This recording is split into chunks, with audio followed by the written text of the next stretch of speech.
Welcome to the City Futures Research Centre seminar series. I'd like to acknowledge we are meeting today on the traditional land of the Bidjigal people of the Eora Nation, and would like to pay my respects to elders past and present, as well as any First Nations people joining us today.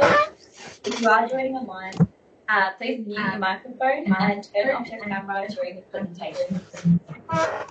Once we get to the Q&A, you're welcome to turn your cameras back on and unmute yourself. You can also put a question in the chat and we'll be monitoring the question box for any questions that come through, and they'll be responded to at the end. Now I'd like to hand over to City Futures Director, Professor Chris Pettit, who will introduce today's speaker.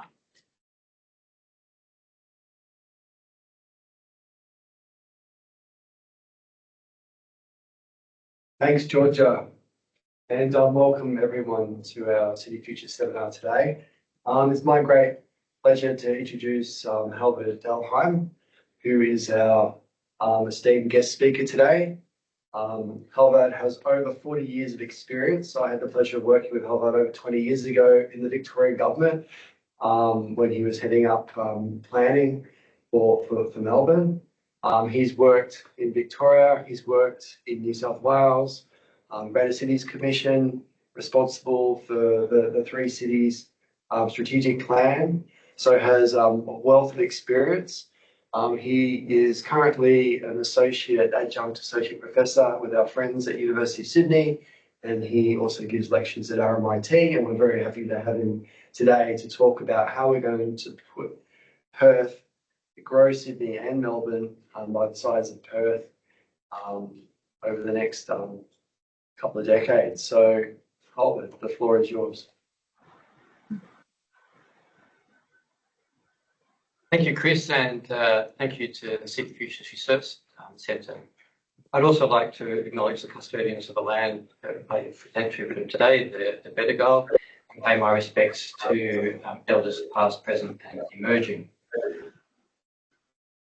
So, that bit of technology is not going to work. Let's wait up. So, what you can't see is I've just introduced myself a little bit.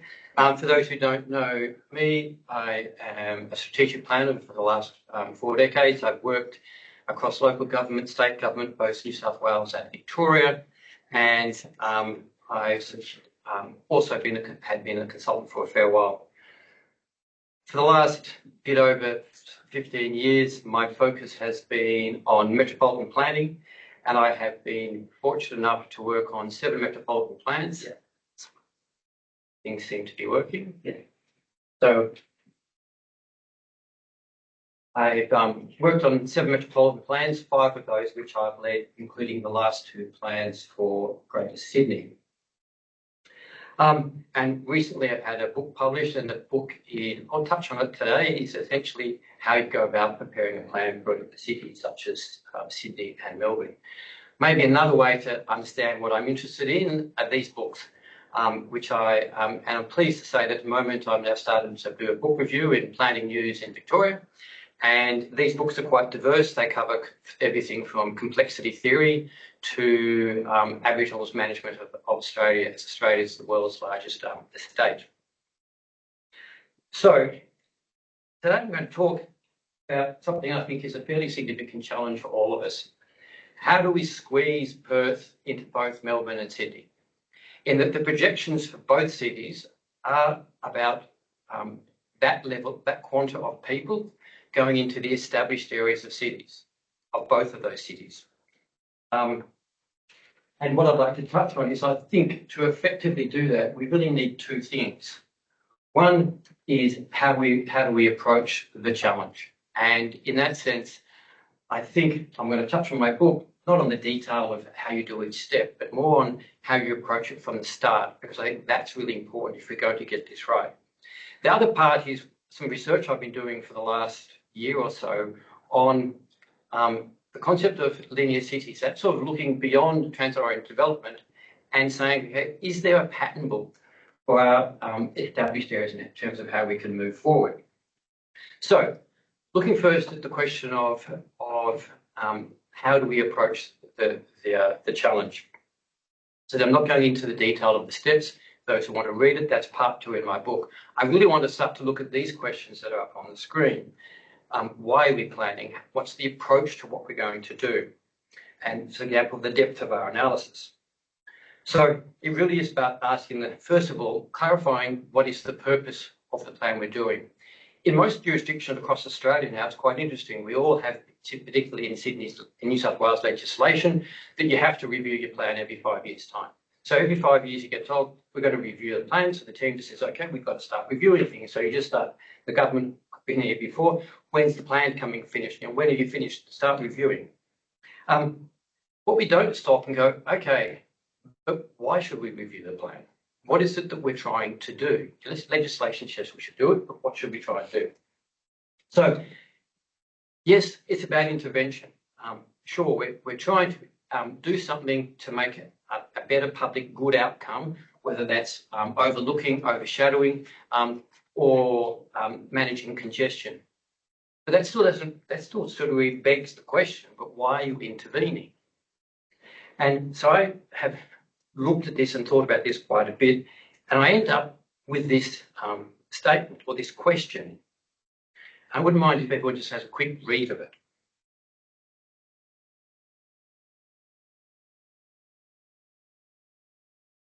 So it's a fairly simple question. And for those who've ever been to a planning court, the barrister would say, so what's your answer, yes or no?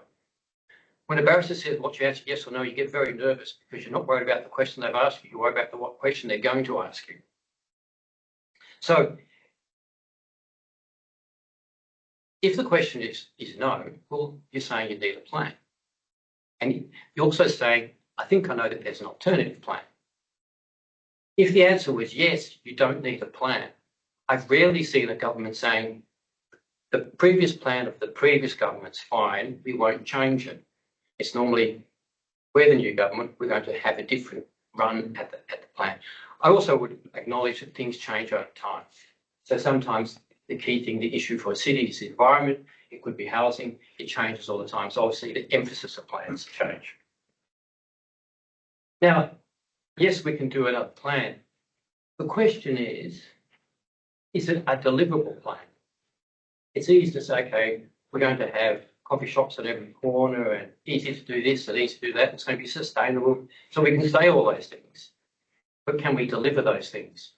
And delivery changes. When we did the plan for Sydney, it was a case of Transport was saying, we're here to help and we've got a lot of money. I don't hear Transport saying, I hear them saying we're here to help, but I don't hear them saying we've got a lot of money. So you have to think in terms of your point in time, what can you actually do in terms of delivery plan? Now, when we ask these questions, these simple questions up front, they imply further questions. Because you started to go down a pathway and you're saying, okay, is the future looking okay, yes or no? Can you deliver something? There's clearly some follow-up questions. And this is where, to me, the barrister should be standing there ready to just hit you with a couple of questions. So my first question would be, okay, you said the future wasn't okay. So what your thinking was about? Was it housing's a problem? Congestion's a problem? Heritage isn't being managed well? So when we think about those things, where do we get our list from? Is there some checklist in terms of all the things we should have discovered? Have we forgotten something? I remember a plan in Melbourne to do with the St Kilda foreshore. They finished the plan and put it up on exhibition, and someone knocked on the door and said, you know, the penguins at the end of the pier, they don't seem to be in your plan. And so there's always, to me, what I'm trying to say here is when we investigate something, are we sure we're covering all the bases? I want to come back to this one. Another issue that often happens is when you start doing a plan, all of a sudden it goes, okay, we're going to solve everything for Sydney. And you get people coming to you going, solve this, solve that. You get a few Trojan horses from other agencies too. Can you put this in? And you go, what does your minister think? Oh, we haven't asked. Can you put it into your plan? So then we can get it to our minister. That happens. But what's really important is providing some level of parameters.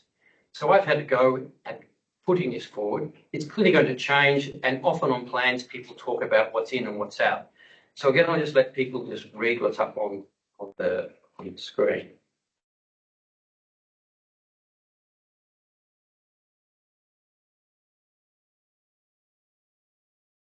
So what I'm effectively saying is we own some space, the 3 dimensions of the city. And that's where we need to focus on. When people sometimes say to me, well, what about other things? I say to them, I'm very much worried about where a hospital goes, where it's located. I'm not worried about what's going on inside it. There's a whole department that's doing that. However, if I'm going to do a plan, I need to talk to health because I need to let them know I'm going to tell you where you can put hospitals. And I need them to say yes.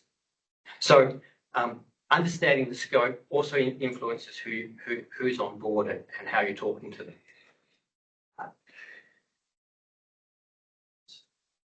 That's right.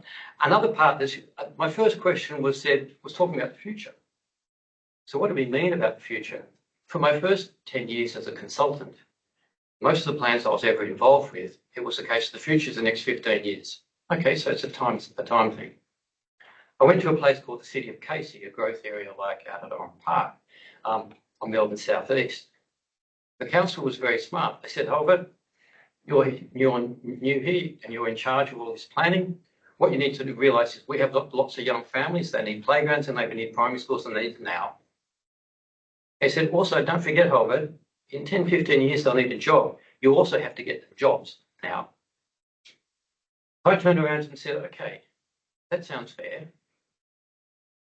Also, I said to them, we need to also create some really great spaces like big parklands like Centennial Park or Hyde Park. We can't go in the future and just go and buy a whole of houses and knock them down and turn into Centennial Park. I said, we have to now put in place the land for those things. There's a few other things.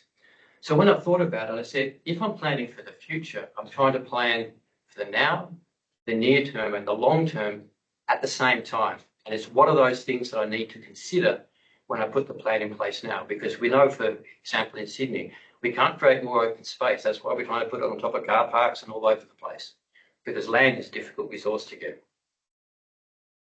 It's also a case that when we are planning, we have to think about what levers we have to make change. Planners generally focus on policy and regulation. It's what governments expect. We hear governments say, we'd have more houses if we could have better policies and better regulations to allow for houses. But there's a lot of other things that we can do. I think there's 11 in total, as shown in this ring. Some are all encompassing, some are very targeted. What is important about this wheel is that most of these things are delivered by other agencies.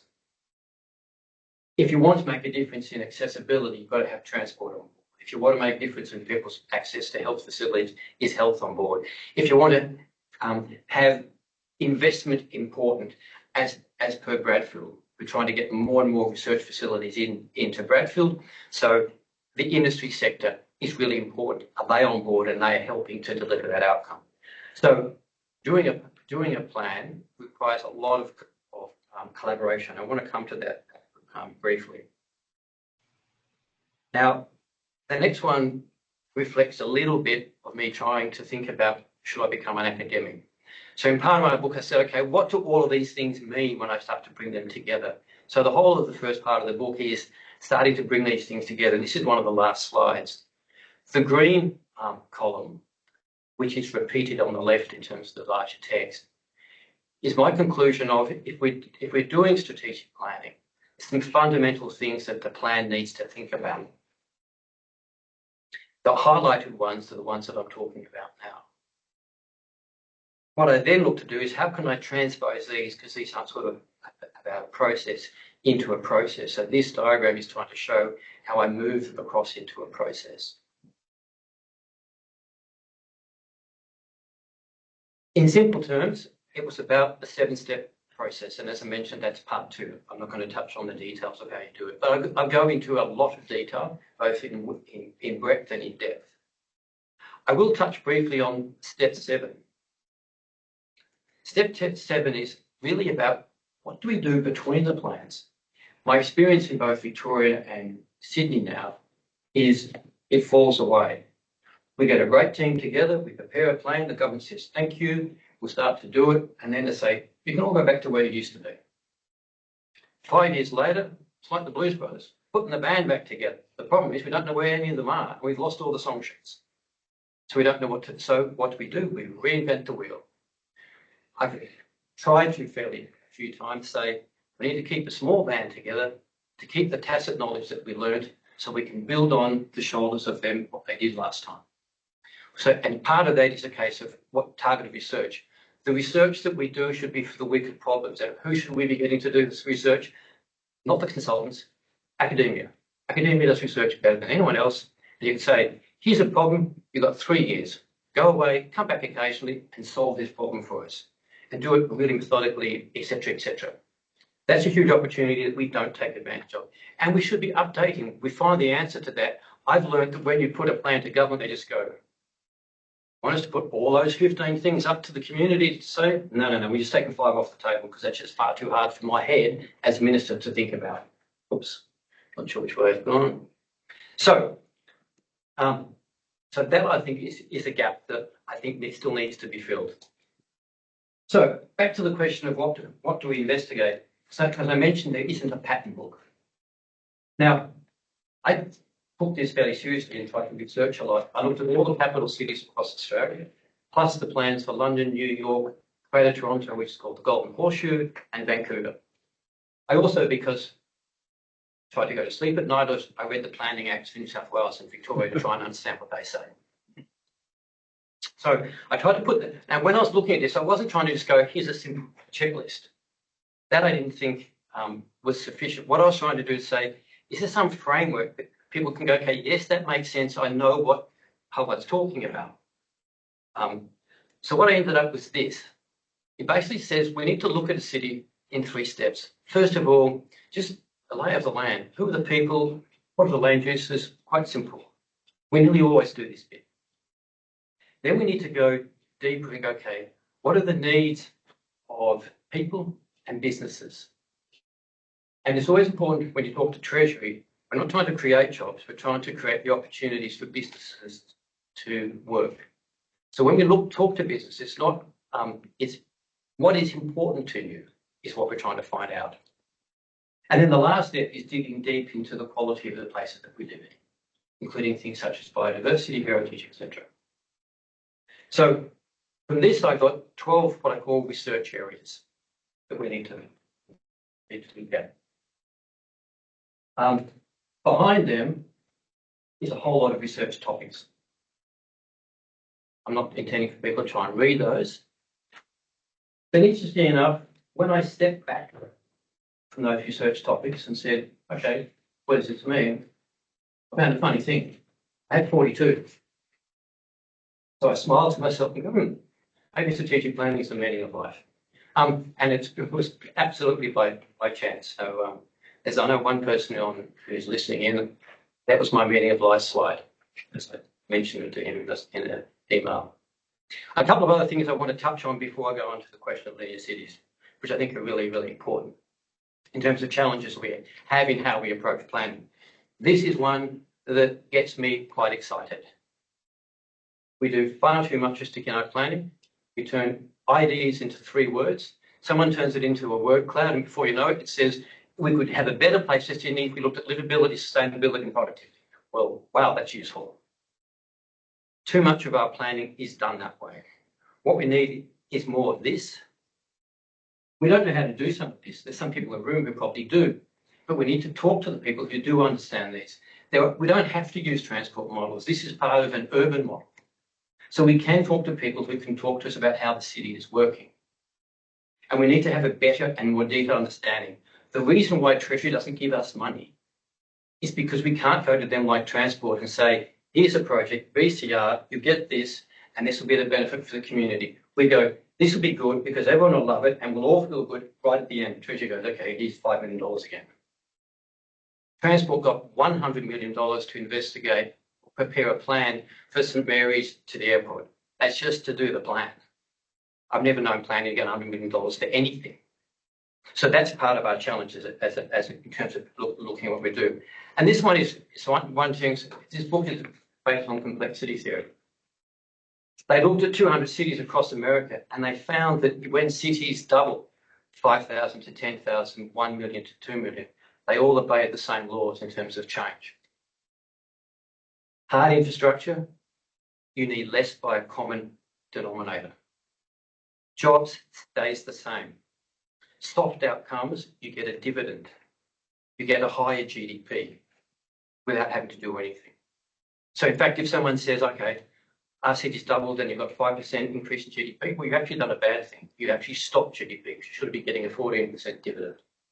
So people have been looking at cities mathematically and they've been showing things. It is American cities. We have yet to do it in Australia. My last point is, I mentioned earlier about engagement in terms of collaboration.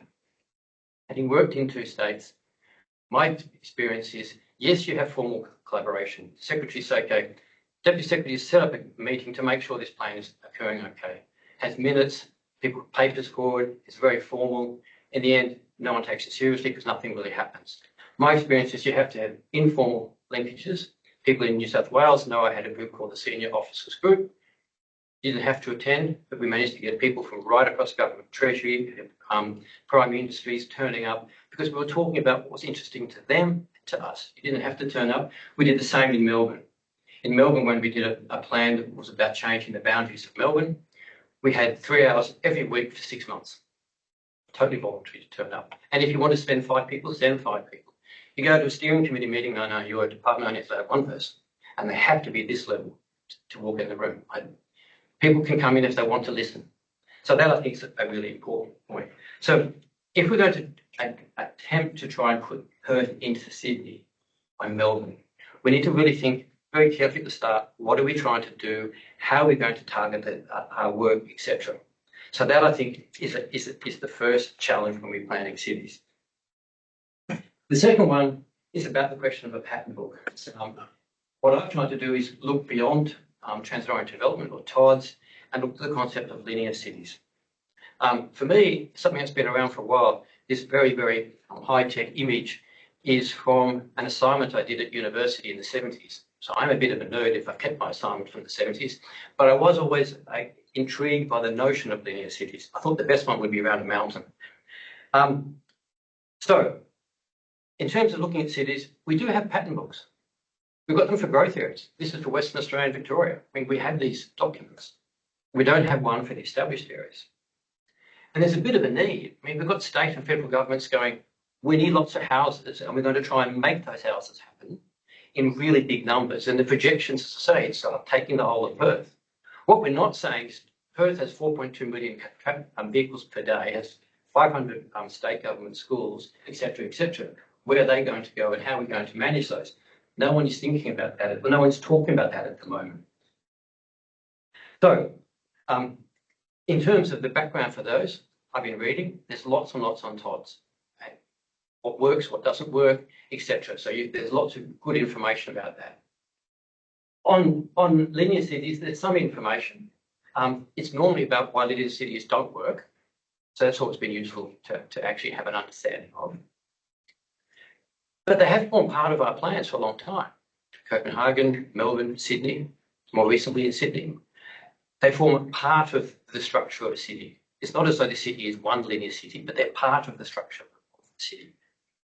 So I said, okay, I'm actually quite excited about this as an idea. People are very focused. What can I think about?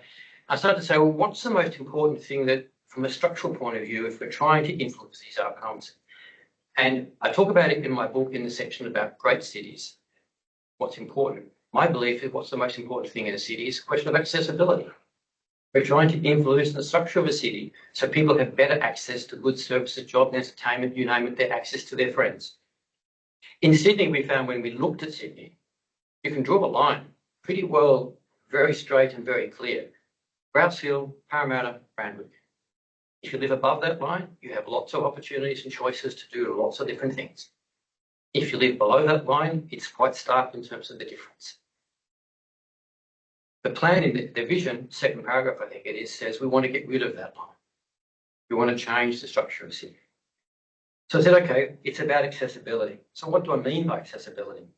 Well, Sydney has particularly transport, which is great. This is one of their recent publications for future transport, the more recent one, and they say it's about a 30-minute city. I quite like a 30-minute city. To me, it's not 30 minutes by public transport. It's 5 minutes by walking, then 20 minutes on the public transport, and then 5 minutes walking in. So I'm only talking 20 minutes on public transport. And as best as I can see from the literature, it's about things that within 800 metres of a station. So then access to what? Well, in the diagram here, I think transport's got it pretty well for the bigger economic and social assets. I call them assets. So your health facilities, your major centres, your tertiary facilities, they're the things that are fairly important at that big level. At the lower level, at the community level, I call them foundational community assets in terms of what does the community expect? Schools, local supermarkets, health facilities, etc. So what I've done in a I was starting work before computers, so by hand I put in spreadsheets. I mapped for both Melbourne, Sydney, every station, all those facilities that are within walking distance of every station. And for schools, I made some choices. I only mapped government schools. So what people could access and doing that. So some of the results. I have results for Melbourne and Sydney, but I'm in Sydney today, so I'm talking about the Sydney results. This one shows the level of the economic and social assets, that's the bigger ones, that you can see, that you can find on a rail corridor. What I noticed, there's some differences. That was interesting to me just as a result. I then looked at the foundational ones, and I looked at how many are on a particular corridor. And I found for some of the foundational ones, such as the secondary on here, the secondary schools and the playgrounds, huge variations in terms of how many. Some have lots and lots, and some have hardly any. I then looked at in New South Wales, for those from Victoria, the state government has said 12 of the TODs, so 8 of the TODs they're going to try and drive themselves, which is a good idea. When I looked at those in terms of access to the economic and social issues, again, now this is the 30-minute access. So for any one of those TODs, what can you find within 30 minutes? Again, that's only 20 minutes by rail. So I tried to dig a little bit deeper. Top right-hand side, I said, okay, on an individual corridor, what's the distribution of schools? The orange is primary schools by station, and the blue is secondary schools. There's only one on that whole Cronulla corridor. That is one that's within 800 metres of a station. So if you live in Cronulla, you don't have a secondary school within 800 metres. Now, you may have one a kilometre up the road, so there's a whole lot of analysis that's still in terms of research that could be done. But I was just going to say, if you're living in a public transport world and you want to only walk 800 metres, if you're in Cronulla, you don't get to a secondary school. On the bottom, I just had a look at the distribution of the major economic and social assets. It's not even, it's lumpy. So we have to think about where we might want to do things. I then looked at just employment and population. I found the employment interesting, and employment are the orange spots on this map. When I include the Sydney CBD, a couple of rail lines have the most jobs. When I took the CBD away, 3 different rail lines. So it sort of shows that there are some corridors where there's a lot of jobs in the suburbs. Again, that might be something that we think is important in terms of where we put more people, in terms of access to more jobs. So what does all of that mean? What I found for Sydney, of the 183 stations, for 51 of them, if you lived at any of those, you have access to all those things. So basically I'm saying you have access to nearly everything you need in your life by public transport or walking. I've colour-coded them. The yellow ones of the 51 are ones that also have access to the CBD. And the purple ones, and some of them are quite distant, still have access to everything, but not the CBD. So thinking about the implications of all of this. One of the things that this, I think, has told me about the planning for cities, particularly trying to accommodate the level of growth, it is equally, if not more, about where we put our infrastructure in terms of infrastructure I've talked about, from playgrounds to health facilities, particularly in terms of education, particularly TAFEs, because TAFEs have a relationship to population. So where we put those should be an equally important question in terms of where we put people. Because the consequences of putting another 2 million people into the established parts of Sydney is all the traffic that it generates. And we cannot absorb that level of traffic. So we have to think about how can we get people out of their car, or ideally at least into a one-car family, so that we can try and manage this. So because I've tried to look at a pattern book, I have tried to develop a level of a structure on how we could approach this. The first thing I'm saying is that I've done initial audit, but there's a lot of checking and thinking about the detail that would have to be done. What I'm saying is we do an initial audit across our city where everything is. And then annually we go to the demographers and say, how's it changing? What's happening? Go to the people who understand housing. How's that changing? So we look at that on an annual level. And then we go to all the agencies. What are you building and where are you building it? And the important part here is to share. I learned when I was working at the City of Casey, we shared some information to a developer, and all of a sudden they changed everything they did because they didn't know what was happening in their own city where they were working. So we need to do the same. We need to share all our information so everyone is aware that is growth pushing really hard in Campbelltown, or has it moved across to Bradford? What is happening so that we can understand that? So on an annual basis, we can say, okay, do we need over the next 10 years another Todd somewhere? And if we do we need some infrastructure? Or in a place that hasn't got infrastructure, could we build a school, secondary school, facilitate a shopping centre to get houses into a new spot? Because we know there's a corridor there that they can access everything. So this would be an iterative process where every year you come up with a prioritisation of this is where we think development could go. So for me, in sort of conclusion, if we're going to try and manage the cities successfully, we have to be very careful about how we approach the problems in terms of how we think about the city, not just we're doing a 5-year review. What are we going to investigate? I think there's 42 things that are a choice. You don't have to do everything. So out of Oran Park, you don't have to look at ports because there aren't a port. You do have to look maybe at inland port because there's going to be one down the road at Liverpool. So there's that part. And then the second part is I think there's an opportunity to explore a pattern book for our established areas. And it's mainly to get everyone collectively thinking about, as I would say, you can't just think about a land use plan for a place. Land use and transport are two sides of the one coin. And it's no different to housing. Housing decisions that we make aren't about the house. We make decisions from houses in terms of where our parents, where we would like the kids to go to school, is there open space? So there's a whole lot of reasons to do with the things I'm talking about, the infrastructure, that influence housing. And we have an opportunity to do that. So that's my general how we squeeze Perth into Melbourne and Sydney. And in fact, I was checking the numbers for Melbourne in terms of their housing targets, which go out for 30 years. The numbers for Melbourne are much, much higher. It's more than Perth. It's actually halfway to the whole of southeast Queensland. It's about 3 million people they're talking about in established area to all the targets. So they're looking, I think it was 43,000 houses a year flatlined for 30 years. That's a lot. I mean, that's a real lot for those who've been involved in housing. And now we're looking at about 20 years. So that's it from me. Not sure if that was quick or fast or slow. I was trying to do it on time. I practiced about 3 times at home. So, questions, anyone?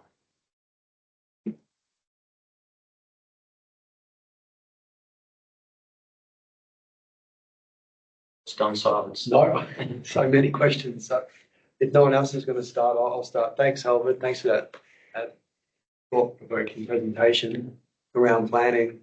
And I guess it's mind-boggling to think of the growth, the ambitious growth targets for Melbourne and Sydney, which pretty much have half the Australian population already in those two cities. I guess probably just going off on a somewhat tangent, I like the idea of thinking about the TODs and the transport corridors as, sort of clusters around the 30-minute city and I guess access to jobs and so forth, not just precincts in isolation, which seems to be what's being picked up at the moment. But if we were to think about that, what are your views, I guess, on trying to squeeze Perth into Sydney and Melbourne? And I guess we don't have a national urban settlement plan. Just provocatively, is that the best solution? Should we also be looking at other options around high-speed rail and connections with some of these other areas? A very good question. I think my feeling is that it's an easier ask for Sydney. For the last decade or so, Sydney's been doing about 75% of its growth in established areas. When I first came to Sydney many years ago, went up to Hornsby, I'm 30k out of Sydney, and there's really tall buildings. You go to way out to Edmonton Park, you got tall buildings there. I used to live in Richmond in Melbourne, and tall buildings 3 stories. Okay, and they're still learning about that. So I think for Sydney, it's an easier ask. I think, and I haven't touched on it, but I've been starting doing some research. I think rapid bus lines can be part of the question too. So because if we're going to do this successfully, we have to look at the whole city, not just the rail lines. And I think I really was pleased when Transport put out a paper that said, here's some potential rapid bus corridors. Because I think there's a need to sit down and actually go on them. So which ones connect the most number of bits of infrastructure, and should you push it a bit that way to get access to something? So, because if you draw those two things together, you start to get a really strong net.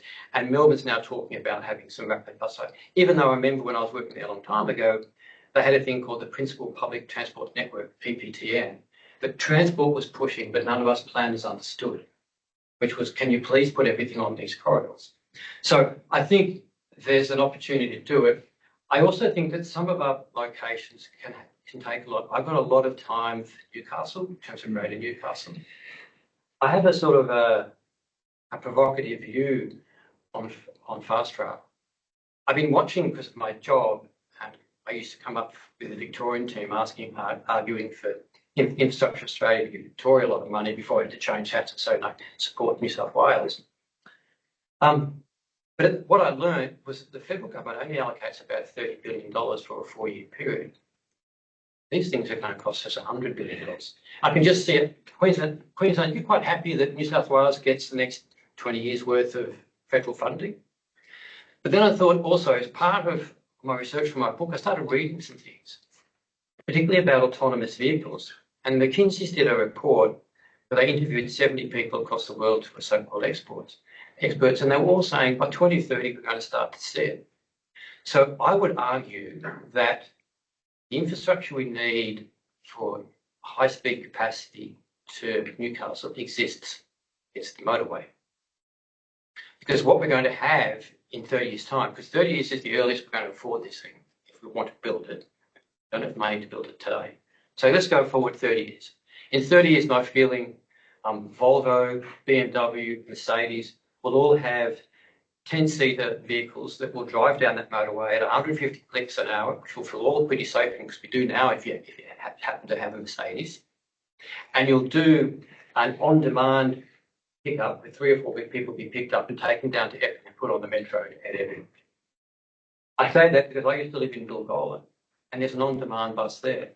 When I clicked the button, I learned that you had to be ready, because the longest I ever waited was 4 minutes for a bus to be out the front, which took me either to Avalon or to the B1 bus down at Mona Vale. So I think that's the way we'll be going, because in 30 years, the autonomous vehicles and the quality of vehicles will just keep on changing. It'll be electric, it'll be door-to-door. So that I think, because I think that Newcastle, if I was doing a plan for Newcastle today, I'd be saying, can we draw a plan that shows Newcastle at 1 million people? What does that mean? Because It has renewable energy emphasis, and to me, it has all the things that it's needed. So that then could start to change pressure. Melbourne's, but at the same time, the numbers are so big, we still have to accommodate Melbourne and Sydney. Melbourne's a bit trickier. They don't have something of the scale. My feeling is that Greater Newcastle will be challenging Adelaide in 30 years' time as the fifth most important city in Australia, because it's so close to Sydney. For those who worked in Adelaide, my former boss went there and he said the hardest thing in my way is it's miles from nowhere. It's at the end. It's not between things. Sydney's between Brisbane and Melbourne. We're connected to each other. Adelaide's not connected to a system. There's nothing west of Adelaide. So that, I think, is a challenge.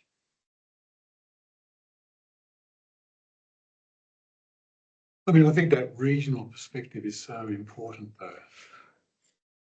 In a sense that the scale at which you're working, which is Sydney Metro rail network and Melbourne Metro rail, it kind of remind me a little of Rob Adams's work a few years ago, where he showed how you could use the sort of linear tram corridors to intensify development and absorb future population growth without some of the trauma that seems to be happening with the TOD program here in Sydney. So that struck me as the scale at which you're working, and your emphasis on planning in 3 dimensions, talk about a pattern book, has a very strong kind of urban design flavour through it, which is interesting, which we might talk about. But I remember talking to you, and I wanted to take photos in your office of stuff on the wall when you were helping to produce the Metropolis of 3 Cities. You didn't let me do that, by the way. I suspect some of this is, was foreshadowed in what you're talking about today. But now we have a government that's canned the idea of the region of 6 cities. So there's seemingly no spatial regional framework for even kind of thinking about that.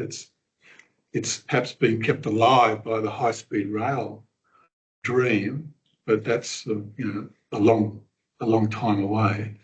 I respect the idea about the kind of high-speed auto links, but this is all about your own analysis. It's all about the integration of transport and land use, and just whizzing up the M1 is maybe not going to do that straight away.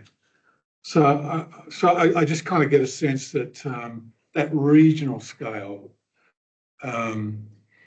is what we need to be looking at. Beyond the metropolitan footprint, it's not necessarily about going back to the growth centres of the 1970s, but it's beginning to think about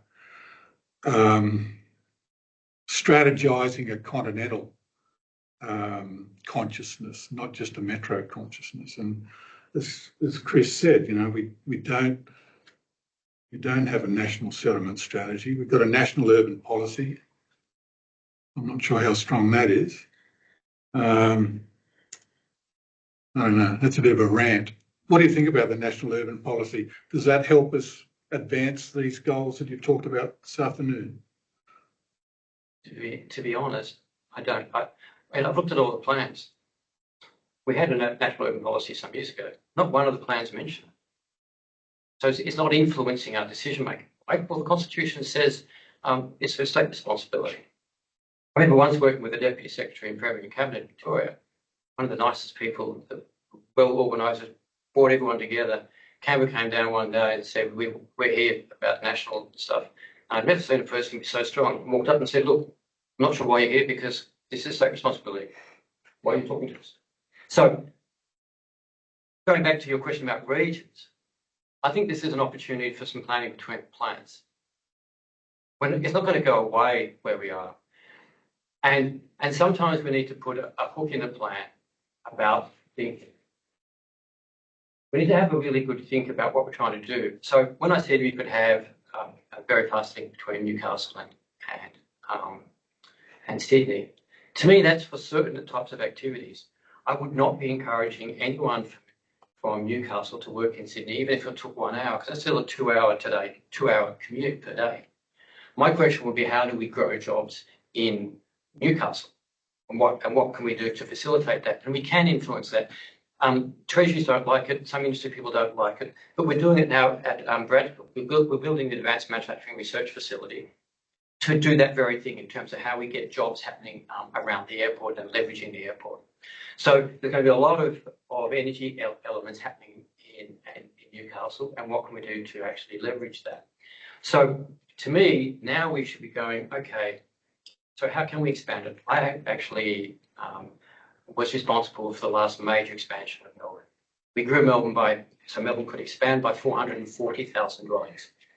We had to think a lot about a whole lot of things. We had a cookie cutter. We wouldn't do anything unless you had 10,000 dwellings, because then you'd get a secondary school and a major supermarket, a major shopping centre. So for the whole of Newcastle, I'd say, okay, do we understand what the growth is? I mean, around the middle is just water in a flood period time. So how can we work it? How can we make that? Because it's quite interesting. You've got Cessnock and Maitland. They're separate places. It's never going to be a single conurbation. I pushed for a plan there many years ago. It was called Hunter City as a draft. I said the reason why we need a plan is if we can have a land use plan, maybe we get a transport plan to actually match it. So I'd be trying now to get the smart people in this room to start telling us all about it. When I was responsible for the earlier plan, a plan for growing Sydney, I went to one of my investment cousins in terms of government, that's how I talk about them, and said, I'm thinking about the 6 cities and Newcastle. And this person went honestly back to me, we never thought about it. So to me, if we're going to make it happen, you need every agency to be thinking about it. Whether we do it right now or in 5 years' time is not a lost opportunity. To me, we should be starting to say, let's start talking between agencies as to what 6 cities means, because they are strong. Can they grow? I've learned a little bit about Wollongong. It's got some real challenges to grow.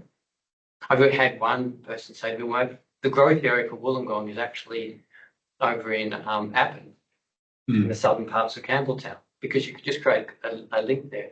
Because I hadn't really appreciated how far it is down to Nowra. It's an hour away. You can't have more people. You can have more people in Nowra, but they're nothing to do with Wollongong or Halvard. So for each of those places, we need to understand, say Central Coast. When we did surveys, 80% of people in the Central Coast want to live in a detached dwelling.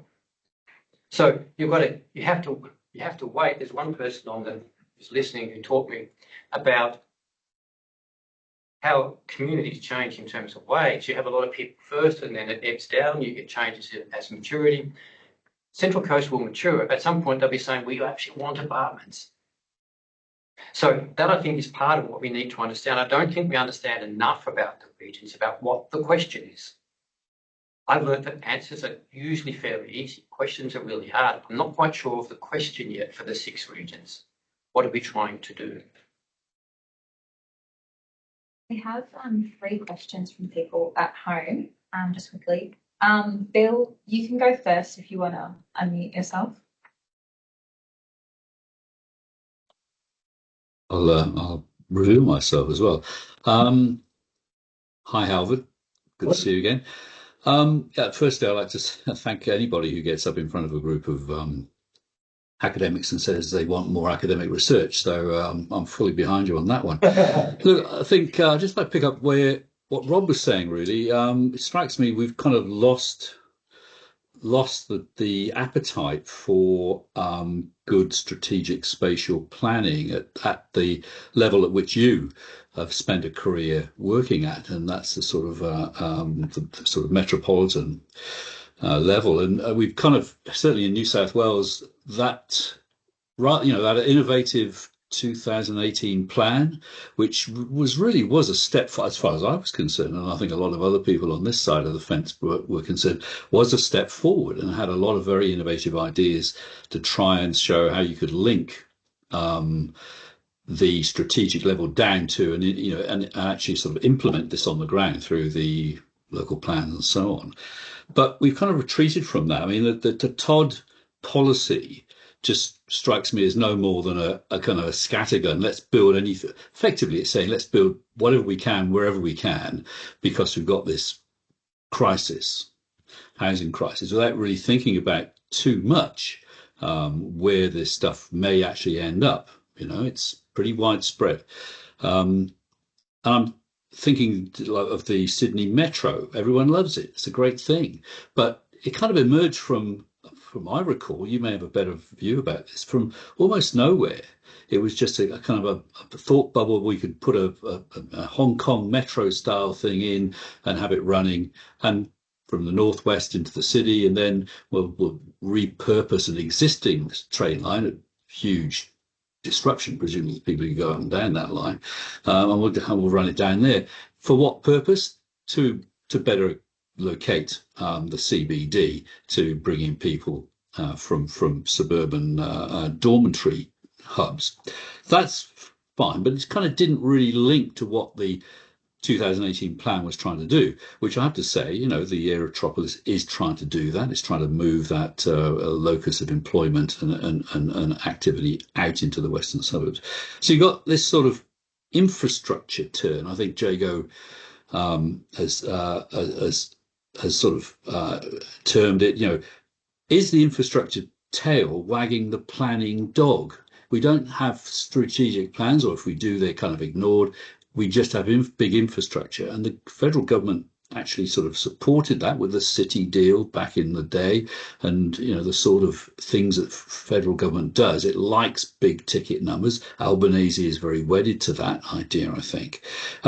We just have infrastructure without the strategic planning to go with it. I think that's one of the problems. At the other level, we've just got this nimby yimby stoosh about, the fight over who's going to develop what, where, and how high you can go.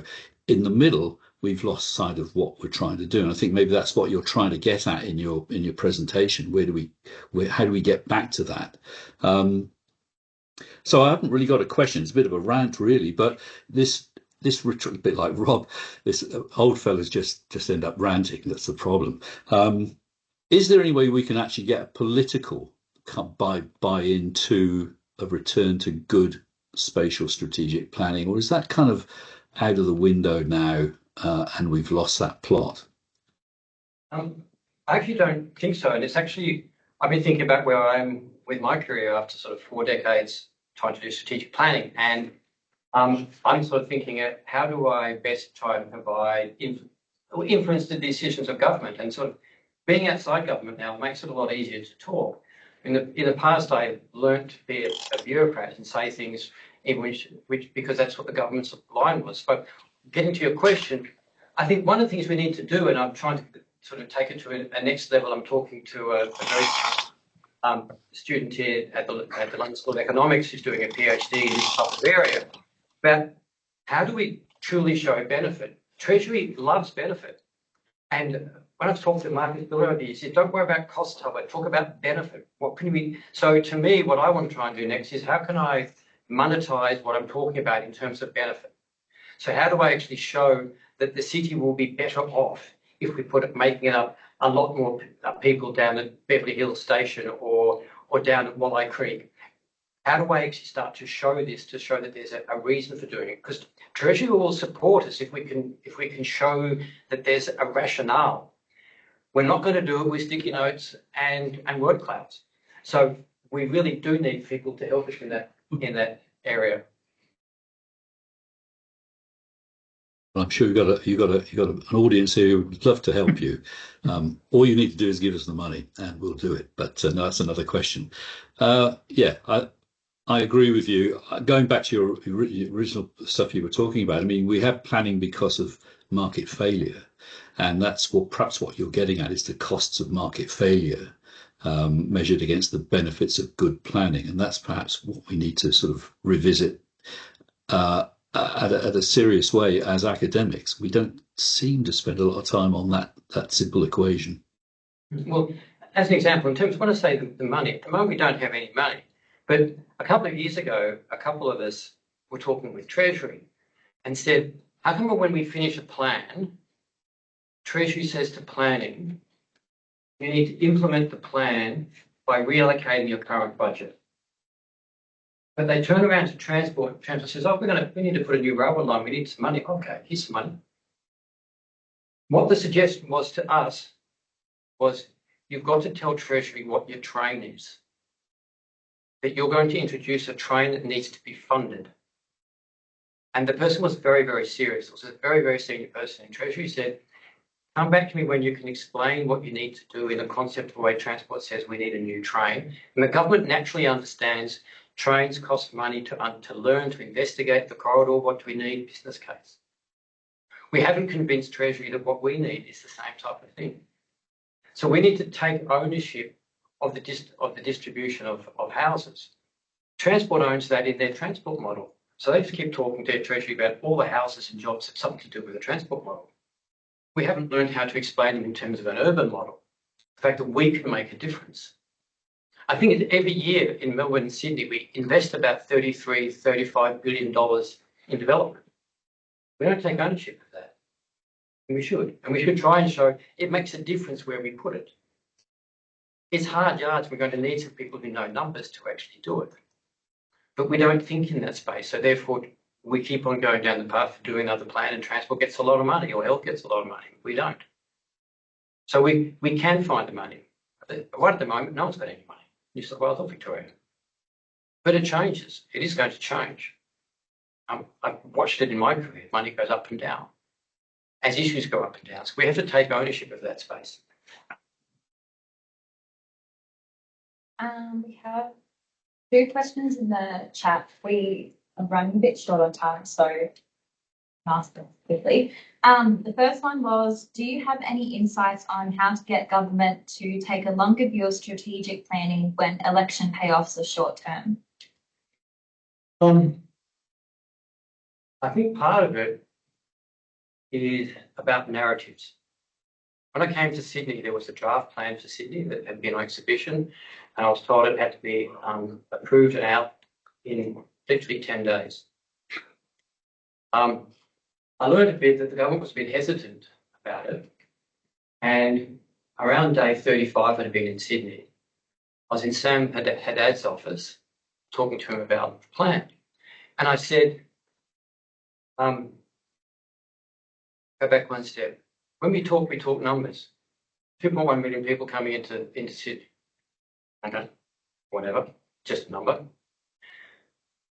For Western Sydney at the time, they said, we're going to add about 400,000 people to Western Sydney. Okay, just a number. I came into Sam and said, Sam, we're going to add Canberra. He goes, what? Like, no one's told me that. So part of it is actually how you tell a story. I've got a feeling, and if I went to the Premier now, said, Premier, you know we're adding Perth. I think he'd be asked to, he asked me, please explain, what do you mean? Well, everything you see in Perth, we've got to squeeze in. All the universities, all the shops, all the schools, we've got to squeeze it in. Because all these people that we're trying to house, which is great, they all have jobs and they go to parks and they go to shopping centres and we need schools. Part of the solution to schools is they're bigger. And the cost is really large.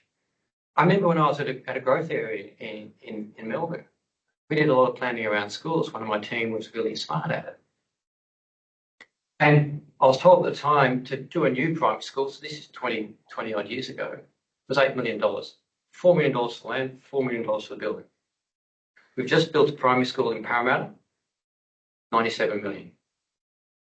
So if we're putting all these people in established areas, they're going to come with kids. And unless we have vacant schools, which we all close, because when I spoke to the education people in Victoria, they were all real estate people and actually were just moving numbers. And the best part, as a segue, they talked about ovals as this disbursement space. Usually people have no feeling for the school, just a number. And so that's part of what we have to do is we have to make sure that the Premier, I was actually teaching this today at uni. We have to make sure that we understand the facts. But then we have to put in a narrative that the person in front of us is going to listen to. Because when I said it to Sam, he said, what are you doing? I said, I do have a plan. And I explained that. He said, great, you've got to tell the minister tomorrow.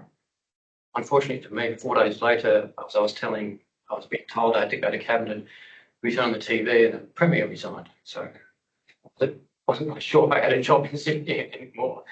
That's another story. So that I think I want to emphasise that narratives are important if you want to get the attention of governments and people. But there must be facts behind it that you know are true. I have two more messages.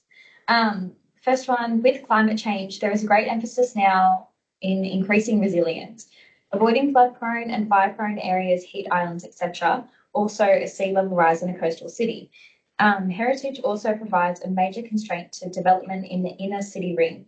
How do you see these constraints influencing city planning in the future? It's a small question.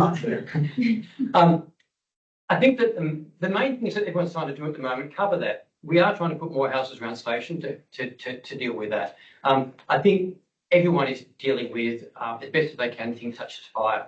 Flood, I think we haven't got our head around because in a sense of coastal inundation, that's a big challenge for Australia. Personally, I think that in 100 years' time, when the water is coming up properly, London's taught us what to do with holding water back. We'll put something at the heads, something at the heads in Victoria. And it's all our coastal areas. Central coast, if you go Central Coast and you go, is it 4 inches that house is above the lake? Like, we have some serious, and we don't have answers for those. We're going to have to do retreats, which in a way that we haven't dealt before. We've done retreats before.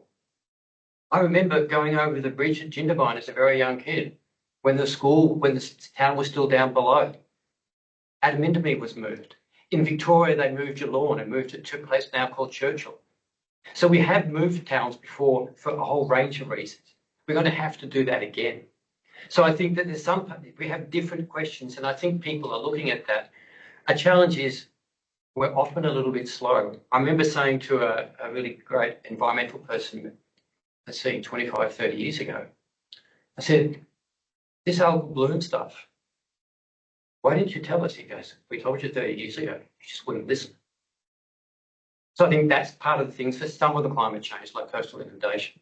I remember DY Race seeing the pool in the water a couple of years ago. We still haven't learned that that's real. And don't worry about those houses. That coast is about 30 metres from the road, and that's the only way to get up there. So there's some real questions for us to actually deal with, and we'll be forced to deal with it. So I think we can, and I think most councils and governments are trying to deal with the major things, fire, etc. When we did the plan for Sydney, for Melbourne, fire was where we started. We just spoke to the environment people said, well, you can't go there, you can't go there, so we didn't. And by chance, the big fire in Melbourne went to one of those locations we'd already crossed off. Perfect. Thank you so much. All right. I can keep going for hours if you want. My team knows I always talk about the fact that once I did a 7-hour presentation, I'm happy to go into the night. I do have to catch a train, a plane actually. Well, we can't have this. Thank you so much for sharing your insights with us today. I'm pleased to announce that the next seminar is on the 17th of April. It will be run by our own Alejandra Rivera, and the topic will be on advancing just transitions in the built environment, a global research project exploring human rights in the green transition. Thank you for your time, and I hope you all have a great afternoon. Getting adjourned. Thank you.